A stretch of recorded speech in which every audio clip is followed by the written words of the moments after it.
Welcome to another episode of Out from the Horrorbox. I'm your blood-sucking host, Dom, and we're going to be talking about a film that follows a group of hired kidnappers waiting for sunrise to raise $50 million when nappers become prey.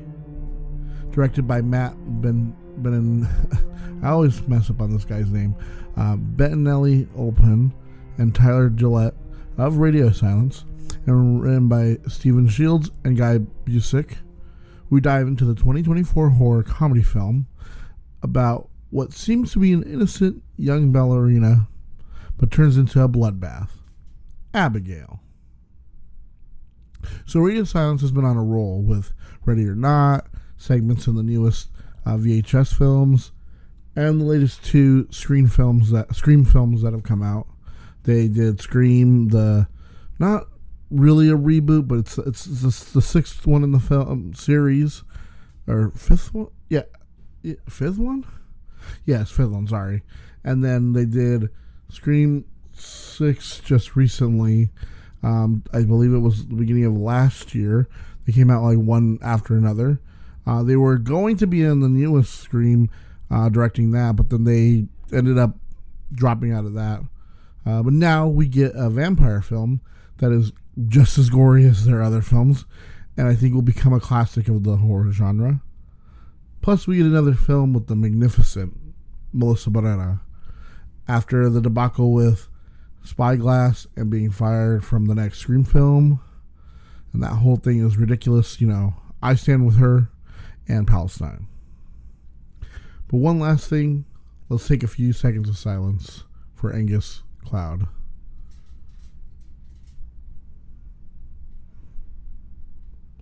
Cloud was found dead in his family's home in Oakland, California. I believe it was last year. He died of a multiple drug overdose, but it left 4 films yet to be released and were released posthumously.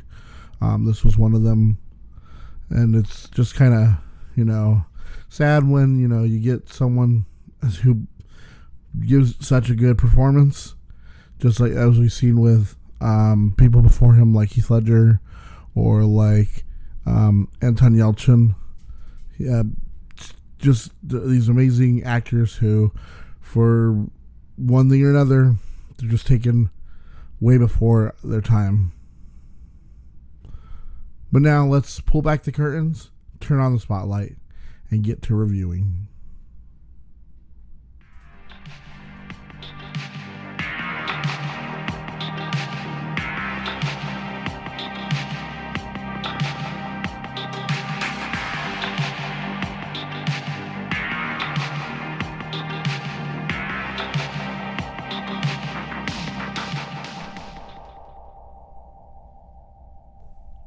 In April 2023, it was announced that Radio Silence Productions was developing a monster thriller film for Universal Pictures.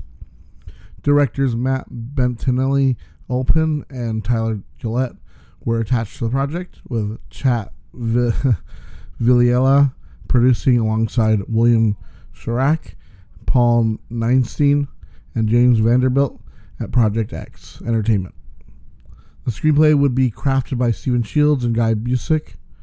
This film was positioned as a modern-day adaptation of the Universal classic monster, drawing inspiration from the successful reimagining of iconic characters seen in The Invisible Man and Renfield that just came out earlier. Was it? It wasn't this year, was it? No, last year. Described as a unique take on legendary monster lore, the film aims to offer a fresh perspective on the classic characters while celebrating their enduring legacy. It was originally titled Dracula's Daughter, which was a nod to the 1936 film on which it was based.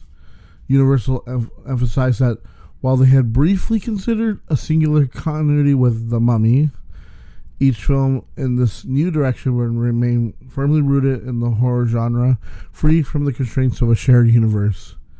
And this approach invites innovative filmmakers to explore original and bold ideas, allowing each story to stand on its own merits. And in January 2024, the film was officially retitled Abigail. In Abigail, clever Easter egg reference other radio silence projects, including a portrait of Tony Ladamas from the 2019 film Ready or Not, prominently displayed in the mansion, and the voice of Larry Fessenden, reprising his role as the DJ from the 2015 film Southbound. The film's narrative benefits from the ambiguity surrounding Abigail's father, Christophe Lazar, who's already a feared figure within the criminal underground. However, Benelli, Olpin, and Gillette contemplated enhancing Lazar's menace by implying that he had killed Dracula long before the events of the film. There is a version where he said, "Oh, I killed that mother effer 200 years ago. Dracula's nothing," Gillette recalls. Ultimately, they decided against the approach, opting to create a distinct vampire story that avoids direct ties to Dracula. We thought, let's just make our own vampire movie. Benelli Olpin explains, having Dracula in it overtly took away some of that for us. This decision underscores their commitment to crafting a unique narrative that stands apart from traditional vampire lore, positioning Abigail as a fresh entry in the horror genre. And I completely agree. I think that was a great thing that they decided to do. You know, hey, let's not tie ourselves to any kind of mythology, any kind of works that come before. And I really like when, you know, people do that, when they really take on their own version of what a vampire is, and they create their own lore for it. I'm going to talk about Salem's Lot a little bit in another episode. In that, Stephen King really does make his own lore for what, like, the vampire, like, it does continue some things from Dracula, but it takes some other things and, you know, twists them on its head and, like, twist things around, and it gives, like, a more genuine reason why certain things work and certain other things don't work, just like this film as well. But let's just get straight into the film.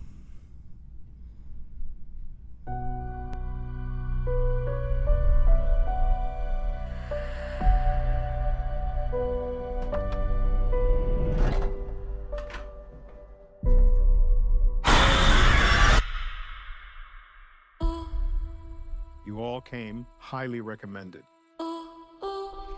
You know the rules. No real names, no backstories, no cell phones. So whose kid is she? A very wealthy man who's about to be $50 million poorer. I'm here to make sure you're safe. What's your name? Mine's Abigail. You can call me Joey. Do you have any kids? I have a little boy. See you in 24 hours. Do you know what a pinky promise is? If you behave and do as we say, I pinky promise you, it'll all be over soon. Joey, Yeah. I'm sorry about what's gonna happen to you. What the fuck?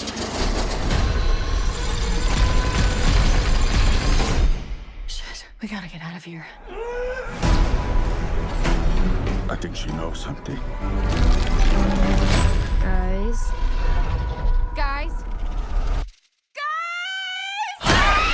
Oh, no!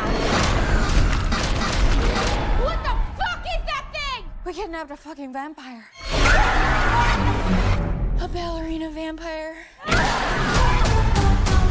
Okay, how do we kill a vampire? What are we talking about? Like an Anne Rice or a True Blood? You know, Twilight? Stake through the heart. Daylight is a big one. All right, let's go kill us a fucking vampire. Ready?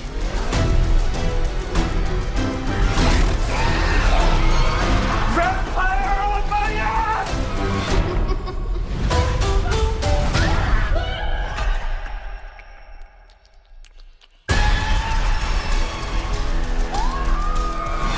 What can I say? I like playing with my food. Whoa! She's fucking flying!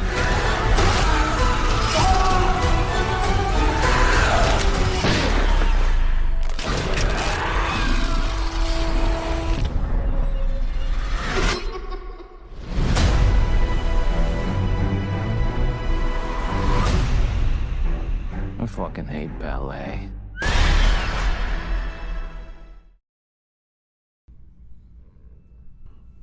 We follow young ballet dancer Abigail, played by Alicia Weir, as she is abducted by 6 criminals and taken to the secluded Wilhelm Manor. Before leaving, their leader, Lambert, played by Giancarlo Esposito, instructs them to guard Abigail for 24 hours, at which point they will receive an equal share of a $50 million ransom paid by her father.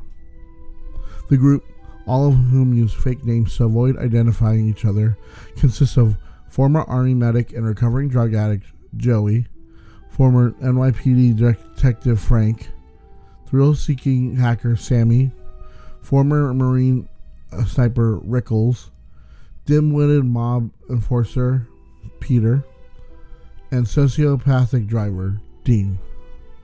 They are all played by Melissa Barrera, Dan Stevens, Catherine Newton, Will Catlett, Kevin Durand, and Angus Cloud, respectively. Though reluctant to continue with the plan as she was unaware the target was a child, Joey is tasked with managing Abigail. Joey is sympathetic to her, sharing that she has a son and promising to protect Abigail from harm. Abigail admits her father does not care about her and will not pay the ransom, before apologizing for what is going to happen to Joey. Perturbed by Abigail's words, Frank violently confronts her, learning that her father is Christophe Lazar, a powerful, almost mythical crime lord, and he is played by Matthew Good. After unsuccessfully flirting with Sammy, Dean enters the basement where he is attacked by an unseen assailant. Investigating his screams, Sammy finds Dean's decapitated corpse. The group realizes that Lazar's legendary violent enforcer, Valdez, must be inside the house and try to leave, but the home security system seals it, preventing escape. While looking for a way out, Rickles is mutilated and killed. The group confronts Abigail for information, but she transforms into a vampire, revealing that she is Valdez. Frank shoots Abigail, but when her injuries instantly heal, the group flees. Frank, Sammy, and Peter return and attack Abigail with garlic, crucifixes, and other folkloric weapons against vampires to no effect, and her strength and speed allow her to easily overwhelm and prevent them from stabbing her through the heart with wooden stakes. Joey successfully incapacitates Abigail with a tranquilizer, and the team imprisons her, though not before she bites Sammy. Upon awakening, the centuries-old Abigail reveals that she knows of the group's true identities and arranged for them to abduct her through Lambert so she could kill them for wronging her father. Joey deduces that Abigail has killed dozens of her father's enemies in a failed effort to earn her father's love. Abigail effortlessly escapes her confines and attacks Frank, but Joey rips wooden planks off a window to expose Abigail to sunlight, which severely wounds her. With only hours before sunset, the group splits up to find an escape route, but Sammy is transformed into a vampire thrall and kills Peter. Abigail has Sammy attack Frank and Joey, forcing Joey to destroy Sammy with reflected sunlight. Lambert lures Frank and Joey to the hidden security room, where he reveals Abigail turned him into a vampire years earlier for helping Frank avoid Lazar's wrath. Frank allows Lambert to turn him into a vampire so they can work together to kill Abigail and Lazar. But following his transformation, Frank kills Lambert for leading him into Abigail's trap. Abigail attacks Frank, but he overpowers her and drains her blood, leaving her weakened. Cornered, Joey leaves a phone message for her son, apologizing for having been absent from his life for many years. Revealing in his power, Frank bites Joey, intending to turn her into his thrall and force her to kill Abigail, eventually her own son. However, Joey's enthrallment fails due to Frank's inexperience with his new abilities, and she and Abigail team up to kill him. With Joey's hold broken, Abigail encourages her to leave and be present in her son's life, but Lazar arrives and threatens Joey.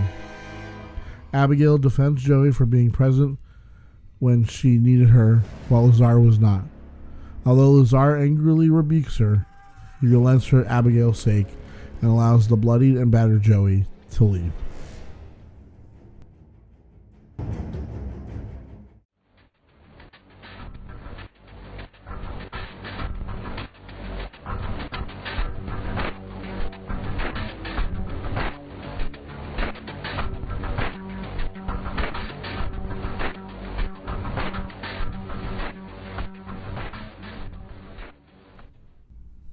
Now let us move on to some trivia about the film Abigail and learn some things about the behind the scenes, the production, and the actors. So first up, one of Angus Cloud's finest roles before passing in July of 2023. That's what he unfortunately passed.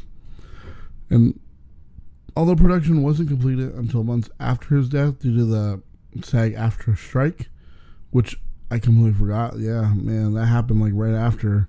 Cloud had filmed all of his scenes before production was shut down. He had signed an autograph. It's a Cloud drawing that's seen above the dedication in the film with the credits for a crew member.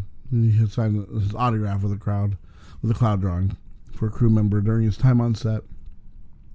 Melissa Barrera had it printed on T-shirts for the cast and crew when filming wrapped.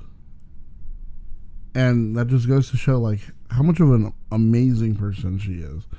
And, like, how much, like, he of an impact he had on these people around him. That they wanted to just remember him for being this person. And it's just so sad when, like, somebody like that is just, like, gone from the world. I don't know. I don't know where. That happened to me, but...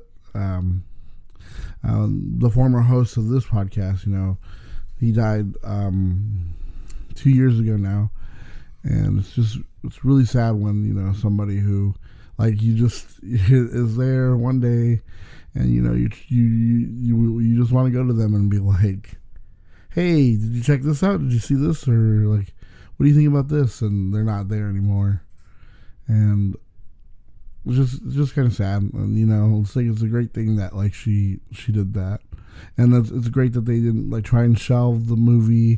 They didn't try and cut his scenes out. They didn't try and, like, refilm it or something. They let it be, with him in it. This movie was filmed in two parts as a result of the SAG strike. Initial filming began May 15th, 2023. And wrapped July 14, 2023. The second block of filming began in November 23rd, 2023, and wrapped December 14th, 2023. And that's so crazy. That strike affected so much. And you forget that, like, we're still feeling the ramifications of those now. Like, it was for a while there where, like, we weren't getting... Well, like, first we had the pandemic, which kind of was shut down a lot, right? And then that was slow to get back to. And then we had that, and that kind of shut things down too. And we're slowly getting restored from that. And I think we're gonna see a lot more of this, where it's like, oh yeah, remember the strike and how it affected everything, and like, yeah, like, I don't know. I know that we're going to start seeing more of this, because a lot of things were delayed. A lot of things were pushed back because of the strike. And we're slowly starting to see these films come out.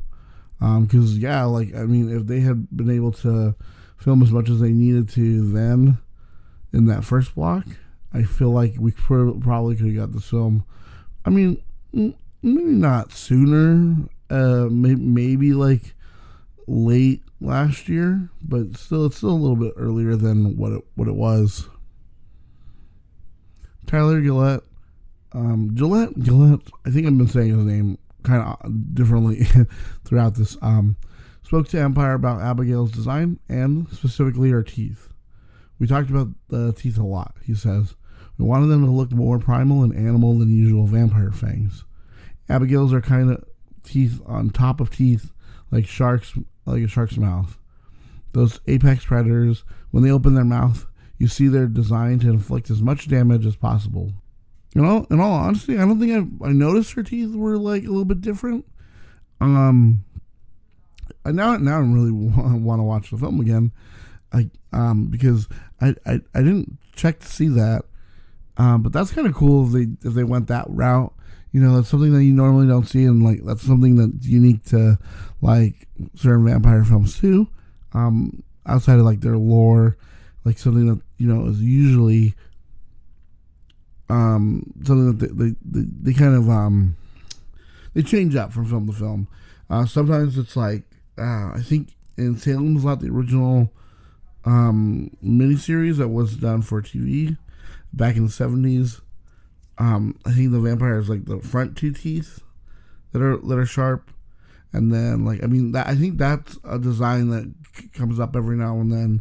But then there's like the fangs that we normally see. Then there's this. There's so many other different kind of designs for vampire teeth and fangs that we've seen before, and it's just kind of crazy when you think about it. Like, yeah, you know what? It would make a lot of sense, like that there'd be different. And trying to pull back from Stephen King, he does that a lot too, where like his interpretation of like older vampires are that their teeth are like that, like just like long, like knives inside of a mouth. And I'm great that I like that they take that design from, you know, from like a shark, which like this apex predator was just designed to cut through and eat and gnash through meat and cut through that like fat and muscle and everything as much as it can, and literally can just like, I saw like this one guy, like his like, I think it was his finger got caught in, like it was like a baby shark, and the shark like just rolls around, bam, pops off his finger, and it's like, damn, like all I had to do was just whip itself around in circles for a little bit, and it'll just saw through you, right through you. When asked why they cast Matthew Goode as Christophe Lazar, co-directors Matt Benelli-Olpin and Tyler Gillette alternate describing the actor as imposing, beautiful, and charismatic with a gravitas they knew the character needed to have the necessary impact for the ending. The actor shot on the final day of production, when the main set had already been caked in layers of blood and guts and viscera. He walked into this room covered in a fucking blood and was like, okay, so what am I doing? Benelli-Olpin said when, with a laugh, adding, we were like, there is no ceiling. We will tell you if it's too much. Let's just take some swings here. Man, Matthew gave it 100% for that day. Gillette added, Melissa had kind of primed him. He had asked her, having read the script, what is this fucking movie? What is the tone of this thing? What have I got myself into? And Melissa was like, don't worry about it. Just do the weirdest, craziest thing you can think of, and they'll love it, and it'll be great. And he did it. And honestly, you know, like, I don't think his performance necessarily stands out the most in this film. Honestly, I think Kevin Durand, he always stands out in like most roles that he's in. But I think because he's a really good actor. He's a very underrated actor. I'm glad he's finally getting more work and more praise. He was in Lost. If any of you know, like, I love Lost. So to see anybody from Lost be in anything, usually I'll mention it. And I think Catherine Newton did a pretty good job, and Melissa Burr. But anyway, I think he does give that imposing, like he looks like a vampire. He looks like what you would see as like Tilda Swinton looks like a vampire, or what's his name, Loki. Oh my gosh, what's his name? Tom Hiddleston. He looks like a vampire. Like, they just have these like features of like what a vampire would look like. And I think he gives off that, and I think that's what you need, is someone like that to give off this air of like, oh yeah, he's aristocratic, he's old and ancient, but now living in this kind of society, in this world. and I think it works. I think it works pretty well, and I love that like that Melissa Barrera was just like, just do the weirdest, craziest thing that you can think of, and that's what they want. And I love that she's worked with them so many times now that it's just like, yeah, they'll just take pretty much anything. But as long as you're like, I mean, not anything, but like you said, they'll tell you if it's over the top or not enough, or you got to give something else. But like I love that, where like when you've worked with people enough to understand each other, to know that like what you know what you need to do, that kind of relationship. And I built up relationships like that with like other people in like with film. My friend who is a masterful videographer, cinematographer. He's got a great eye for the scene and for what the scene would look like, and that's come up before where we were shooting something and I had an idea in my head and I hadn't told him what I was thinking. I kind of drew it out in the storyboard, and I was like, here's the sign, and it kind of starts here, and then we're gonna end up there. And he's like, oh, okay, so you want to start at the sign, you want to track down from there, and you just like slowly come into from like the writing on the banner, which is where the title is gonna be over, and then fade away from that, and then not Dolly, but,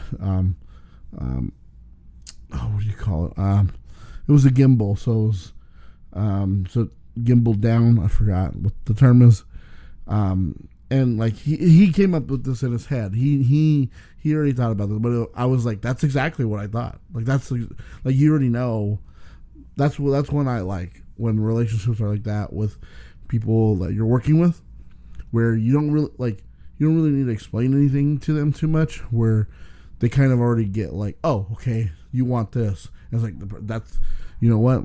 I'm not even going to tell you like that was what I was thinking, because that's exactly what I was thinking. And those are the relationships that work out the best for everyone during the production. And I'm glad that like they trust the actors enough to be like, go ahead and do what you need to do. We trust that you already know what you're supposed to do. Good on them. I like that.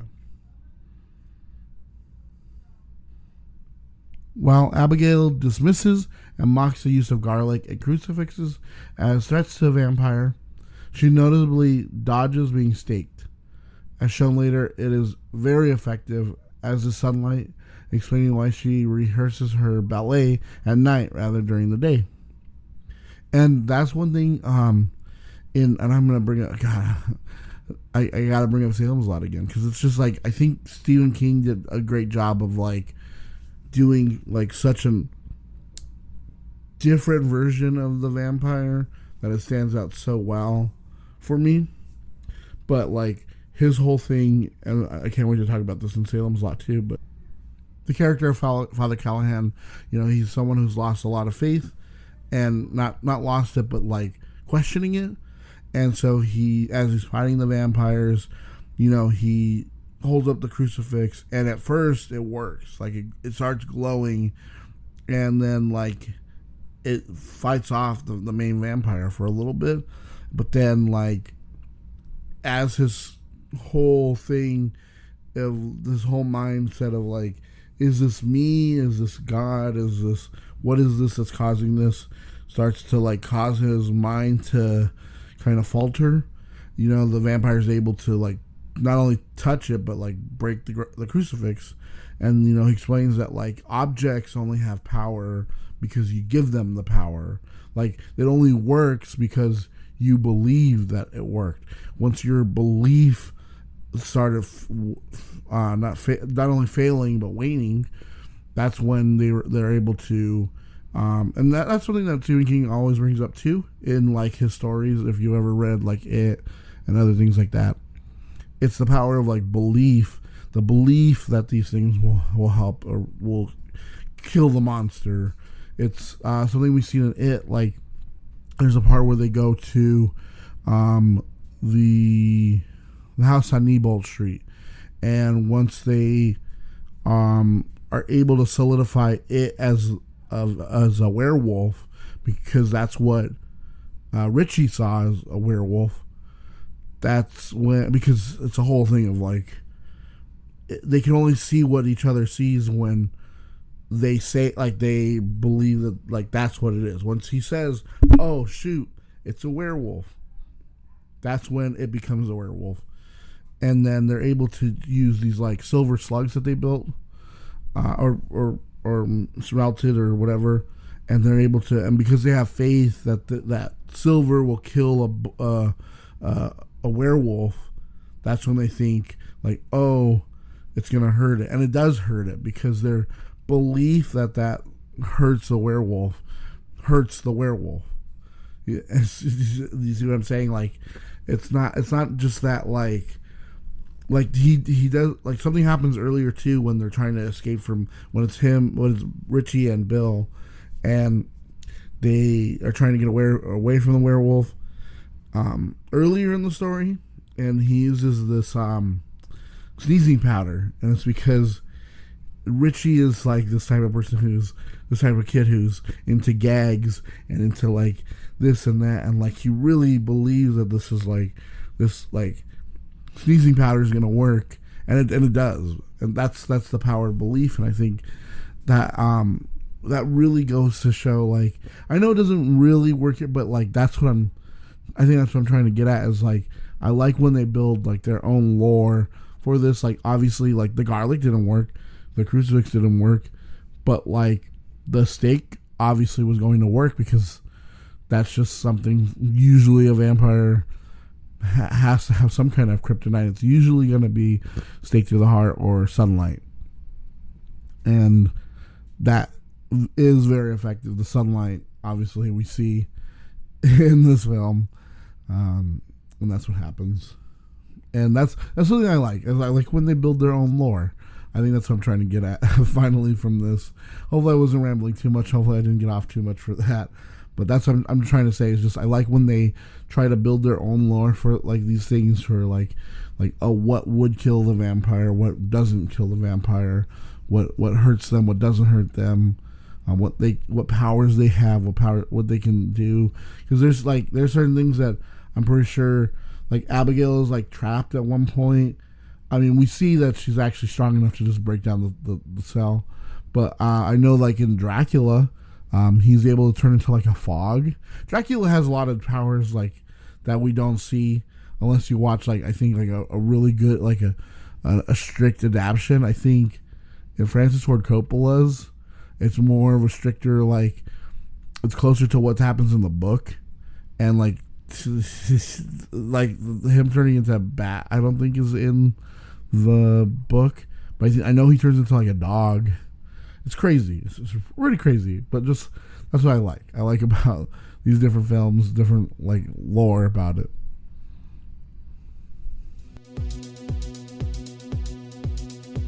Kill Counter.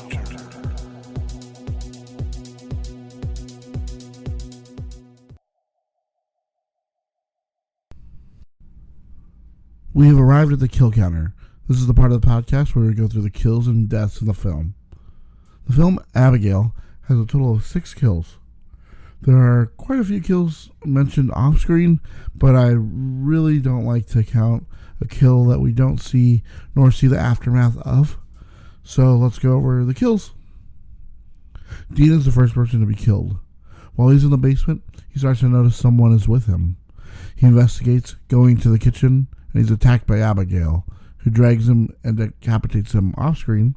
But Sammy does find Dean's body, and when she goes closer, that's when Dean's head falls off. Next is Rickles. The group realizes that Valdez, Lazar's violent enforcer, must be inside the house and try to leave, but the home's security system seals it, preventing the escape. While looking for a way out, Rickles is mutilated and killed by Abigail.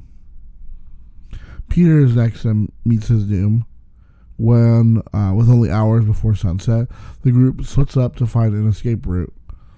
Peter and Sammy head into the greenhouse together, but Abigail possesses Sammy through her vampire bite and turns her into a vampire. She bites Peter's neck and kills him. Sammy is killed off next, and while she's still possessed by Abigail, lures Joey and Frank to her location and tries to attack them. But Joey grabs a metal tray which reflects sunlight from a large window onto Sammy, making her explode. Lambert alerts Joey and Frank to his presence by opening up a secret passageway in the manor. They discover a control room. This is where Lambert has been hiding the whole time. He welcomes them and reveals his vampiric form, grabbing Joey's neck and holding her against the wall as he tells Frank that he's sick and tired of working with Abigail, and suggests to Frank that he turn him into a vampire so they can work together and kill Abigail and her father. After Lambert knocks Joey out, Frank allows Lambert to do so, but after he transforms, he stabs Lambert through the back with a sharpened pool cue as revenge for leading him into Abigail's trap, and Lambert promptly explodes into a shower of blood. Frank is the final death in the film. Upon fully embracing his vampiric nature, Frank overpowers and briefly feeds upon Abigail, thus becoming more dangerous than his former captor. After threatening to turn Joey into his puppet and kill her son Caleb later on, Joey is desperate and teams up with a weakened Abigail to take Frank down for good. The three engage in a tense battle, with Frank getting the upper hand to the point where he manages to bite Joey and commands her to stake Abigail. However, Joey turns the stake on him only to fail at stabbing him.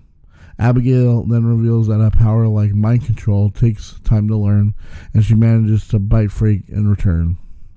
Abigail and Joey then proceed to overpower and stake him, finally killing Frank and ending his short-lived ambitions once and for all. And those are the deaths. I mean, there's not a lot, but they are pretty good. I love that, like, they just lean into, like, that they're gonna have just blood shower and gore all over people. And just like in Ready or Not, when, like, everybody just explodes at the end and Samara Weaving just, like, covered in blood. I just love that they fully embrace it. They're just like, yeah, we're dousing everybody in blood and viscera, and making sure that they understand that, like, we're not holding back. And these were some pretty good kills, you know. There's not a lot, but, like, some pretty good ones.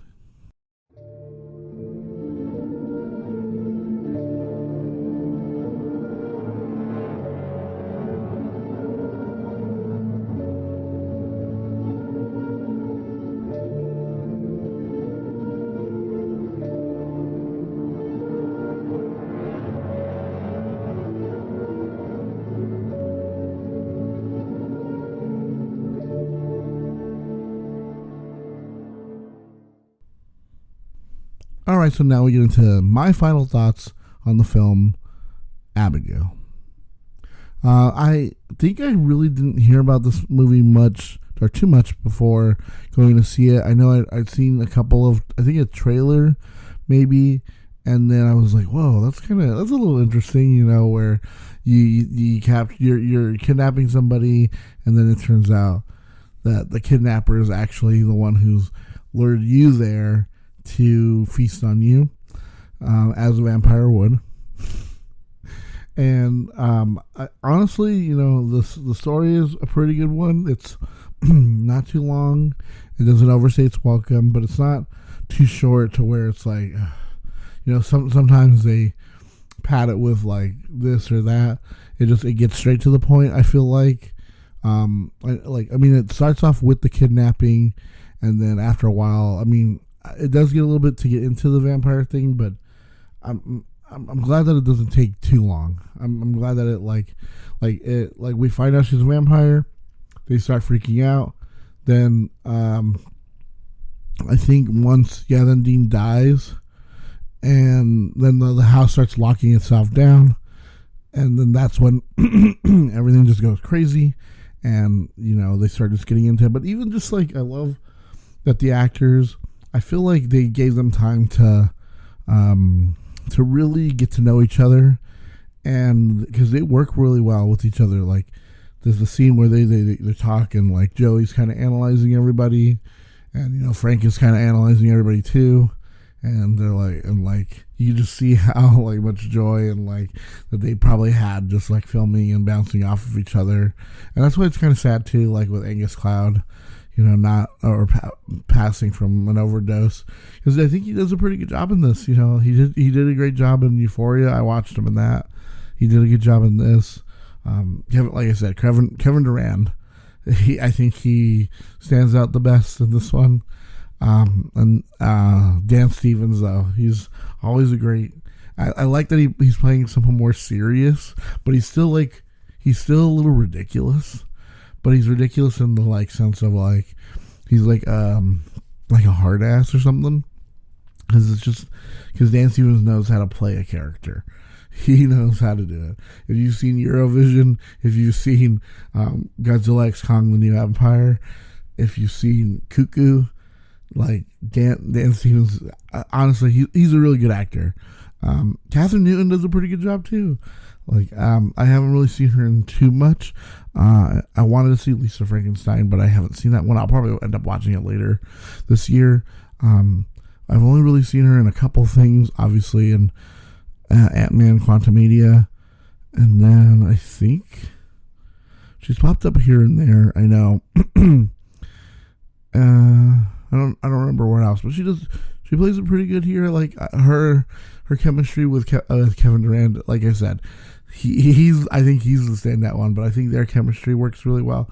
I think all of their chemistry. Melissa Barrera, though, she's great. I love her as the lead. I want her to be in more things. I know she's got another film coming up. I'm gonna definitely check that out. And it just sucks when, like, man, you were on a roll with Scream, right? Like you did 2 films with them, and you were set up for another one, and I think it was gonna focus on like her and her mom more, get into more of like why she sees her dad, more of like I think it was gonna kind of maybe do like how the first or like the 5th one was like a retelling of the first one, and how the second one was kind of more of like a retelling of the second one. I think this one would have been more of a retelling of what we've already seen before, kind of like what they did with Halloween, with the new Halloweens, how it was kind of like a retelling of the first 3, even with what's it called, Season of the Witch. But it's just ridiculous to me that just because you are like, hey, I don't support genocide, and that gets you kicked off of the main character gets kicked out of your own movie series. And like I get that, like Neve Campbell, she like has been a part of that too, but she wasn't in this last one. They didn't want to give her enough money, but it's like, oh, you'll give her enough money now to bring her back? That honestly, if they did bring Melissa Barrera back, or at least offered something, I think they should give her a full like apology. Give her more money, and like even because of that, like Jen Ortega left. Like you lost your 2 lead. Like you could have done something with Jen Ortega, but she's like, no, I'm going to support my friend, my fellow Latina, and not, bend to these, Hollywood studios who just they feel like they can just get away with, you're firing your lead actress all over a post, and the post was, I don't want little kids to be dead. I don't want people to be dead. I don't want these people to be starving, to be eradicated, to be genocided. And, that gets you kicked off. And people do so much worse. People like Diddy, who got away with it for so long. I mean, he's getting his comeuppance now, but you know what I mean? Like, there's these other people who do so much more worse, terrible things, and they don't get kicked off of anything. They don't get thrown away, and it's just upsetting. But I'm glad that she got this. I'm glad she's getting more. I think she needs to do something that's gonna like be like, see, F you guys. I didn't need you guys anyways. It'd be funny if like a film came out with her at the same time as the new Scream, and it just blew it out of the water. I kind of want that to happen, but okay. Getting back to Abigail, it reminds me so much of Ready or Not. Obviously, it's the same people who did that. I honestly, if you told me that this was set in the same universe, I would be like, yeah, 100%. It just feels like it's so much, but not in a bad way. Not like where it's like, it reminds me of like you can tell a John Carpenter film from a John Carpenter film.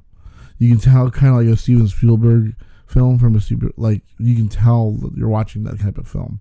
There's some directors that are pretty good at like, kind of adjusting and changing. One is like Guillermo del Toro. I feel like, okay, if you watch like Pan's Labyrinth and like Hellboy, yeah, you'd probably be like, oh, this is all he knows how to do.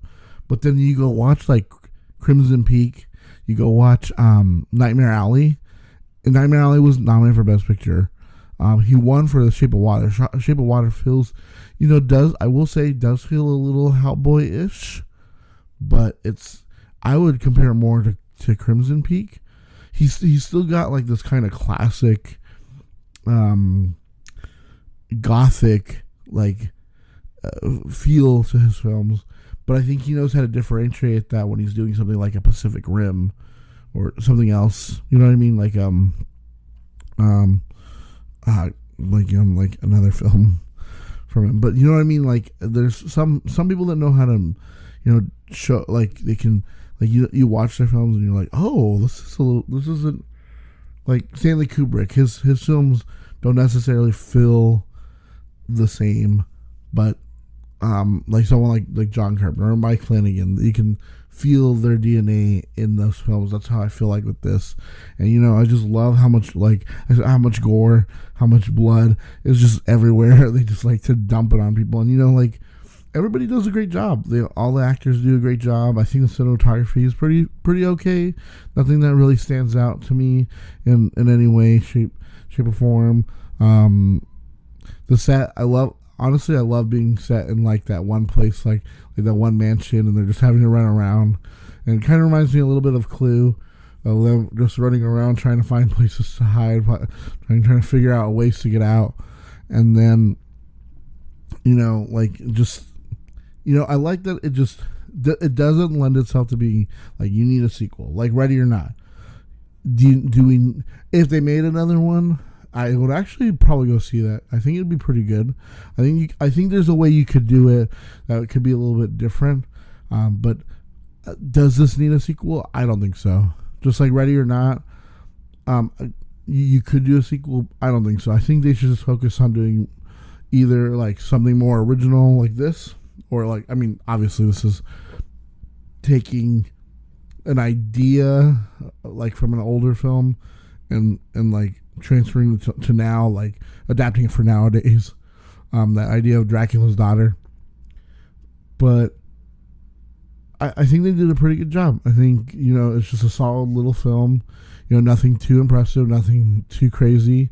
I think for horror fans, you're gonna love it. I love that callback scene to when Catherine Newton, she falls into like that, just that like lake of bodies. It just kind of reminds me of Poltergeist, when all the heads are just popping up when she falls into the pool, it also like in Ready or Not when she falls into the pit where they have all like the dead bodies, and it's just like you just are like, oh man, like you want to throw up. Oh man, this is a really good movie. I think I'm gonna have to give it 3.5 stars. Like I said, it's good, but it's not like, oh man, it was no long legs. It definitely no substance. I'm trying to think of another film this year that I was really like, yeah, no Romulus, Alien Romulus either. But this stands on its own.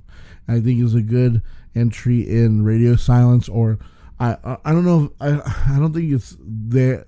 I think it's their production, but I don't think it's actually under Radio Silence. But for those guys, I love that this is just another entry in their body of work that we get to see.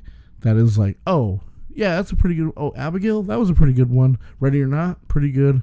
I think Ready or Not I saw twice. I didn't. I only got to see this one once. But once it comes on, I'll probably watch it again. Like I said, I'm gonna support Melissa Barrera as much as I can, and you guys should too. But those are my final thoughts.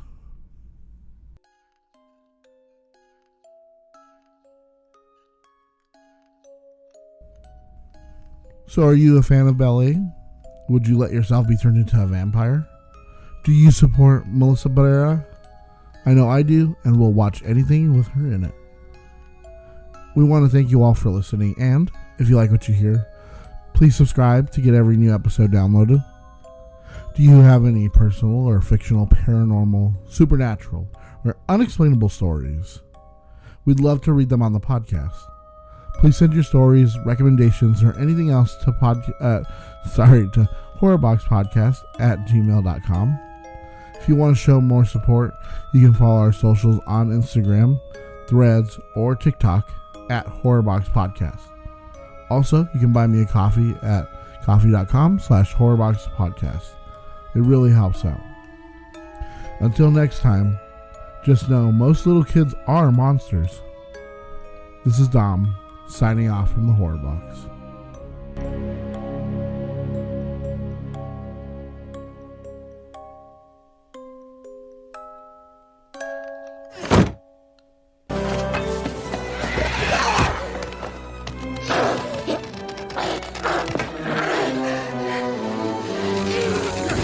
Here's the thing about being a vampire, Frank. It takes a long fucking time to learn how to do all the cool shit. Oh, fuck.